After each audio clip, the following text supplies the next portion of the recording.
الصلاۃ والسلام علیک یا رسول اللہ، الصلاۃ والسلام علیک یا حبیب اللہ۔ بسم اللہ الرحمن الرحیم۔ السلام علیکم ورحمۃ اللہ وبرکاتہ۔ حضرت عثمان غنی کے دور خلافت میں ایک نہایت غیر معمولی اور حکمت بڑا واقعہ پیش آتا ہے جو آج بھی بہت سے لوگوں کے لیے مشعل راہ ہے۔ ہمارے اس دور میں شمشاہی بچے یعنی 6 ماہ کے حمل سے پیدا ہونے والے بچے کو شک کی نگاہ سے دیکھا جاتا ہے، جس کی وجہ سے بہت سے گھر اجڑ چکے ہیں۔ لیکن آج ہم حضرت علی اور حضرت عثمان غنی کا ایک ایسا واقعہ پیش کرنے والی ہوں میں کہ جس کو سننے کے بعد یقیناً بہت سے شادی شدہ جوڑوں کی زندگی میں تسلسل قائم ہو جائے گا۔ اس کے علاوہ غیر شادی شدہ لوگوں کے لیے اس واقعے میں بہت سی حکمت چھپی ہوئی ہے۔ حضرت عثمان غنی کا دربار خلافت سجا ہے کہ ایک شخص بڑی محفل میں روتا ہوا داخل ہوتا ہے۔ حضور میں برباد ہو گیا، حضور میں برباد ہو گیا کہ میں نے ایک حسین عورت کو نیک سیرت سمجھ کر اس کے ساتھ شادی کی اور پھر تجارت کی، گھر سے شام چلا گیا۔ جب میں اپنے گھر کی دہلیز پر پہنچا تو مجھے مبارکباد دی گئی کہ میرے گھر لڑکا پیدا ہوا ہے، جبکہ میری شادی کو ابھی صرف 6 ماہ ہوئے ہیں۔ میں گھر میں داخل ہوئے بغیر آپ کے پاس حاضر ہو گیا ہوں۔ اب مجھے انصاف چاہیے، کیونکہ یہ بچہ میرا نہیں ہے، میری بیوی نے شادی سے پہلے ہی ضرور بدکاری کی ہے۔ اس واقعے سے پہلے عرب کی ثقافت یہی تھی کہ وہ لوگ 6 ماہ کا بچہ حلال کا نہ مانتے تھے۔ چنانچہ حضرت عثمان غنی رضی اللہ عنہ نے اپنے مشیروں سے مشورہ کیا تو انہوں نے مشورہ دیا کہ صدیوں سے 6 ماہ کے بچے کو حرامی ہی مانا جاتا ہے۔ اس کے بعد حضرت عثمان غنی نے ملک کے نامور حکیموں کو طلب کیا کہ کیا 6 ماہ کا بچہ پیدا ہو سکتا ہے؟ انہوں نے اس بات سے انکار کیا کہ نہیں، 6 ماہ کا بچہ پیدا نہیں ہو سکتا، اس کے اعزاز صحیح نہیں بن پاتے۔ چنانچہ یہ سب تفصیل حاصل کرنے کے بعد حضرت عثمان غنی نے اس شخص کی بیوی کو طلب کیا اور اس واقعے کی تفصیل پوچھی تو وہ کہنے لگی کہ یہ بچہ میرے خاوند کا اور حلالی ہے۔ حضرت عثمان غنی نے یہ فیصلہ سنا دیا کہ 6 ماہی بچہ حلالی نہیں ہو سکتا، اس لیے عورت کو رجم کی سزا سنا دی گئی۔ وہ عورت چیخنے چلانے کے بجائے پرسکون رہی اور مقتل کی طرف سپاہیوں کے ساتھ چل پڑی۔ شہر بھر میں مشہور ہو گیا کہ بدکار عورت کو 6 ماہی لڑکے کو جنم دینے کی وجہ سے رجم کیا جا رہا ہے۔ اسی طرح پھیلتی پھیلتی یہ خبر حضرت علی تک پہنچ گئی۔ سب لوگ میدان میں پہنچ رہے تھے جہاں اس کو سنسار کیا جانا تھا، لیکن حضرت علی دربار خلافت میں حضرت عثمان غنی کے پاس پہنچ گئے اور پوچھا کہ آج کسی عورت کی 6 ماہی بچہ پیدا کرنے کی وجہ سے سنسار کیا جا رہا ہے۔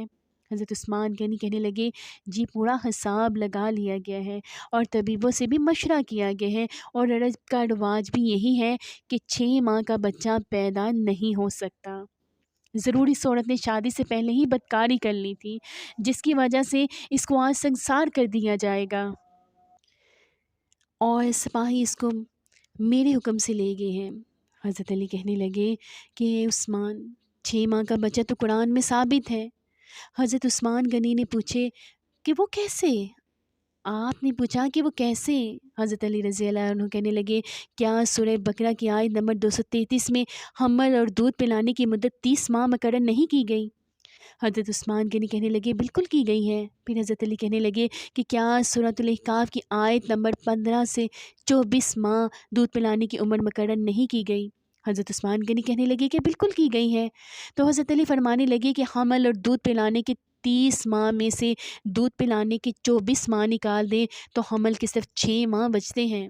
یعنی یہ قرآن میں اللہ پاک نے ہمیں بتا دیا ہے کہ 6 ماہ کا بھی بچہ پیدا ہو سکتا ہے۔ حضرت عثمان غنی پریشان ہوئے اور سپاہیوں کو اس میدان کی طرف بھگایا کہ اس کو سنسار ہونے سے روکا جائے، اور خود بھی حضرت علی رضی اللہ عنہ کو لے کر میدان کی طرف چل نکلے، اور ساتھ ساتھ حضرت علی سے کہتے جاتے کہ آج اگر آپ نہ آتے تو عثمان ایک بے گناہ کو سزا دے دیتا، اور ساتھ ساتھ دعا کرتے جاتے کہ ابھی تک اس عورت کی سزا پر عمل درآمد نہ شروع ہوا ہو۔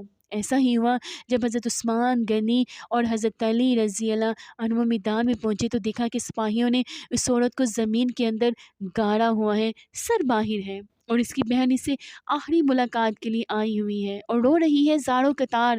جس کو گاڑا ہوا ہے وہ تو صبر میں ہے، اور جو ملاقات کے لیے آئی ہوئی ہے وہ زاروں قطار رو رہی ہے اور اسے باتیں کر رہی ہے۔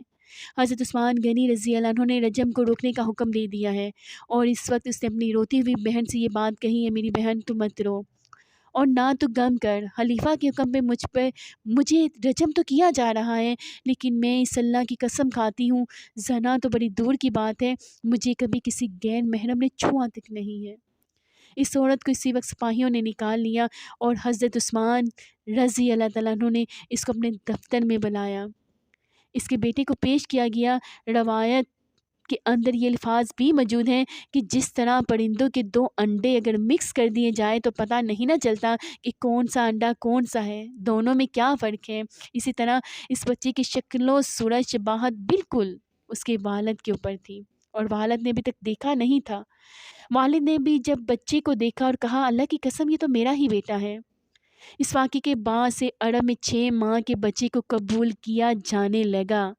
آج کے جدید دور میں بھی شاہی بچے پیدا ہو رہے ہیں، لیکن اس دور میں تندرست 6 ماہ کا بچہ محال تھا، اور اس سے پہلے اس کو حرام کا سمجھا جاتا تھا، لیکن اس واقعے کے بعد فقہ اور اسلام کا اور قرآن پاک سے حضرت علی کے استدلال کے بعد یہ بات ثابت ہو گئی کہ قرآن پاک میں بھی اللہ رب العزت نے 6 ماہ کے حمل کو حلال کا حمل قرار دیا ہے۔ اللہ اکبر۔ اللہ پاک ہم سب کے گناہوں کو معاف فرمائے، ہمیں نیک اعمال کرنے اور نبی پاک مصطفیٰ صلی اللہ علیہ وآلہ وسلم کی شریعت پر عمل پیرا ہونے کی توفیق عطا فرمائے۔ اگر آپ کو میری ویڈیو اچھی لگی تو پلیز اس کو لائک کریں، میرے چینل کو سبسکرائب کریں، اور میں دعا کرتی ہوں کہ آپ جہاں کہیں رہیں ہمیشہ ہنس سے مسکراتے رہیں، سدا شاد و آباد رہیں۔ اللہ پاک نے ہمیں ایمان والی زندگی دی ہے، اللہ پاک ہمیں ایمان پر موت بھی عطا کرے۔ اللہ پاک ہمیں سنتے رسول پر چلنے کی توفیق عطا کرے اور قرآن پاک پر عمل کرنے کی توفیق عطا فرمائے۔ اللہ رب العزت ہمیں اور ہمارے اولادوں کو اپنے پیارے اور فرما بردار بندوں میں شامل کر دے، آمین ثم آمین یا رب العالمین۔ ملتی ہوں پھر آپ کے ساتھ نیکسٹ ویڈیو میں، فی امان اللہ۔